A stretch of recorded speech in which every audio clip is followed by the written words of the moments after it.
Hello everyone, and welcome to this random video that I decided to make about the constructors predictions, and I'll also be doing one of the drivers predictions as well for F1 2019 and where I think each team will finish in the constructors championship. Now this is just me. This is my own opinion. This is not like how I think it should finish or whatever stuff like that. So if you have your own opinions, then you can say them in the comments down below and whatever. You know, I don't really mind because you have a right to have your own opinion, but this is my opinion, so I'm just going to pull that out there right now. But anyway, basically in this video I'm going to be predicting what the Constructors Championship will look like at the end of the season, the 2019 season. So on the 1st of December, this is what the Constructors Championship should look like. So I'm going to go through each team one by one here, and I will start from the bottom and go to the top, obviously. Obviously that's how these things work, but I'll reveal each one as I go along.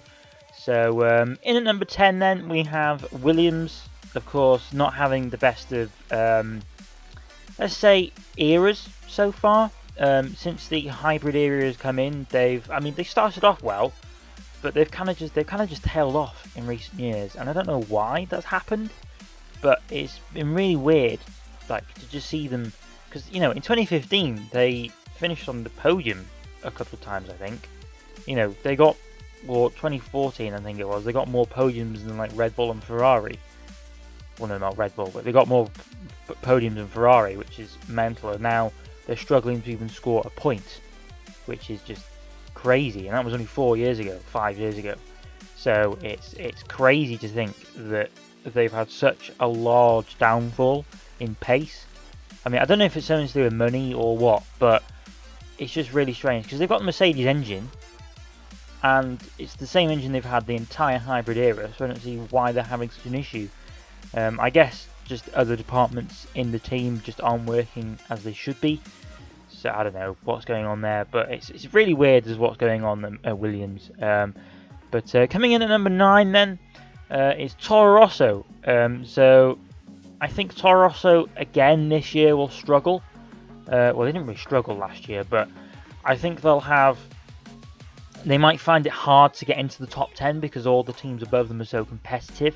And obviously, of course, you don't know how much of a leap forward the Honda engine has taken since they've gone to Red Bull and all that. So you don't know what might happen. Who knows? They might be a lot better this year. They might. I mean, obviously they're not going to be on par with Red Bull, but they might have a similar pace to Red Bull, where they might even be the best of the rest for some of the races. You never know. But for my opinion, I think they're going to finish 9th again this year. So coming in at number 8 then, we have Haas. Now, some of you may not agree with this because they had a really good season last year. But personally for me, with all the other teams supposedly, getting better over the winter, like McLaren and Sauber. I mean, Sauber had a really good season last year. They improved a lot last year. Now, I know a lot of it was down to Charles Leclerc. Whether they'll actually do that again this year, I don't know. But they do have Kimi Raikkonen as a driver, so who knows what could happen. But I really do think that Haas might struggle this year because of all the other teams around them in the best of the rest category. They might struggle to in a lot of races keep up with them. But we'll find out in pre-season testing probably. Who knows? Coming in at number 7, then we have Sauber. So Sauber obviously having a really good season last year, as I said earlier on. They improved so much. Now, whether that's down to Charles Leclerc or whether that's actually down to the car remains to be seen, because obviously, like I said earlier, they'll have Kimi Raikkonen in the car, and obviously Giovinazzi. But from what we've seen from Giovinazzi in the past, he's not that good of a driver. Just saying. So who knows what could happen there? But I think they'll have a good season for them, and I think they'll finish 7th above Haas. I know they're both Ferrari powered, but I just think Sauber will have the edge this year in terms of pace. I don't know why, I just think they do. Coming in at number 6 then, we have Racing Point. Now, I have put them there simply because I'm going off the fact that I'm assuming they'll just have the pace of what Force India had. Now, I know they aren't allowed to use anything what Force India used on the car, so I'm assuming they'll be starting from scratch. But I'm assuming they'll have like the same staff that Force India had and all that stuff, so it might turn out to be the same car, like a similar pace car. Who knows? But I really do think that Racing Point will have a good year. Whether they'll get the podiums that Force India had, it remains to be seen. But thinking from the top of my head, they'll probably have the same aero department people, the same, all that, the chassis people, all those people. So they might have similar pace to what Force India had, considering they're pretty much the same team. But they aren't allowed to use the same components as what Force India had. So I don't know what will happen there. But for me, I think they'll finish 6th, and I think they'll have a good debut season. Well, I say debut season, the first full season as Racing Point. Coming at number 5 then, we have McLaren. Now, some of you may think I'm a bit biased here, but I actually do think that they have been improving a lot. Like, for example, last season they improved quite a bit. I know they swapped from Honda to Renault last year, but the engine was still awful last year, and they still managed to secure a heap of points. Well, I say Alonso managed to secure a heap of points because Van Dorn didn't do anything. But I just think that I know they're bigging up the car again this winter, and they have a habit of doing that, and then it just turned out to be awful. But I really do think that McLaren this year, with Sainz and Norris as well, they will have a good shout at a lot of points this year. How many points? I don't know, but they've got a good shout at a strong season this year. They've still got a long way to go to beat like the top 3, and maybe Renault as well.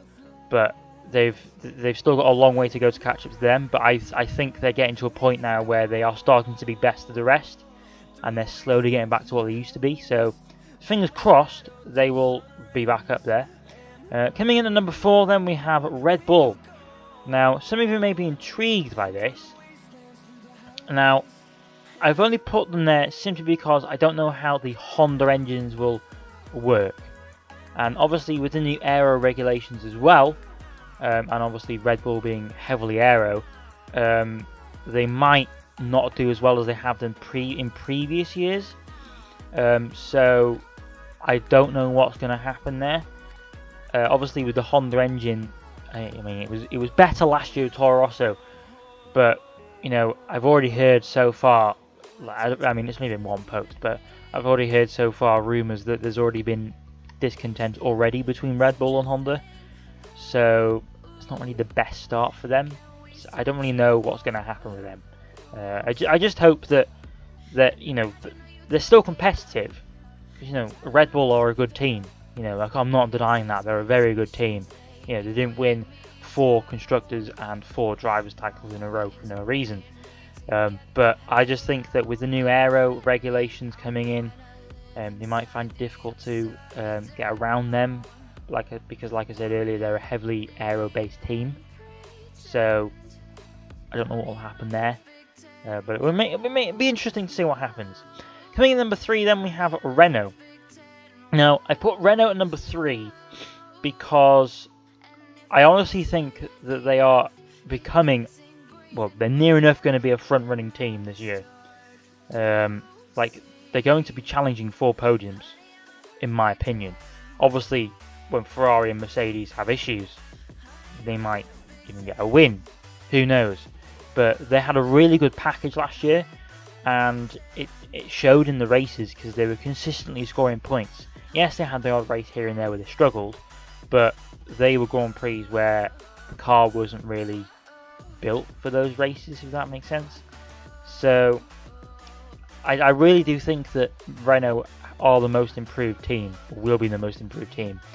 It just remains to be seen whether they can actually do it, because they've been bigging it up over the past couple of years that in like 3 years time we'll be fighting for podiums and wins and all that. And don't get me wrong, I think they will. You know, they've improved a lot over the past couple of years, but they've got a long way to go to catch Ferrari and Mercedes.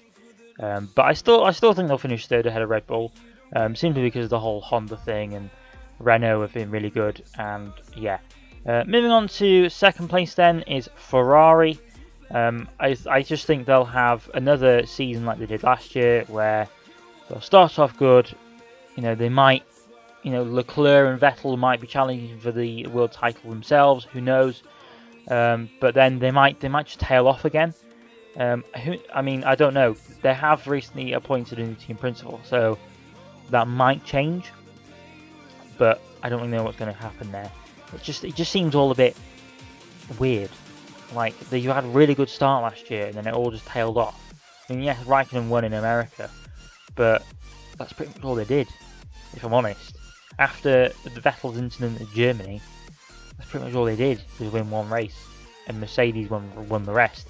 So they've got a long way to go in terms of consistency, but their pace is up there with Mercedes. It might even be faster than Mercedes at this point. So who knows what happens there? And coming on to the final spot then, obviously, is Mercedes at top. I'm expecting them to retain their constructors title this year. Obviously, depending on how Hamilton and Bottas do. I'm expecting Hamilton to do really well again. It's just all down to Bottas. Honestly, I think Bottas, if Leclerc does really well at Ferrari and Vettel at the same time, and Bottas doesn't do really well, I honestly think Bottas will hold Mercedes back. That's just my opinion. But yeah, so I think Mercedes will finish top, then Ferrari, then Renault, then Red Bull, then McLaren, then Racing Point, then Sauber, then Haas, and Toro Rosso, and finally Williams. So I hope you've all enjoyed this random video. Please leave it a like and a comment, and subscribe for more, and tell me where you think your predictions for this season's Constructors Championship. And I will also be bringing out one for the drivers, but I'll only do the top 10, because I'm not going to do every single driver. It would just be a pain to do. But yeah, I'll do that. That'll be coming out in a couple of days or so. But yeah, if you have enjoyed this episode, please leave a like and a comment, and subscribe for more, and I will see you all next time. Goodbye.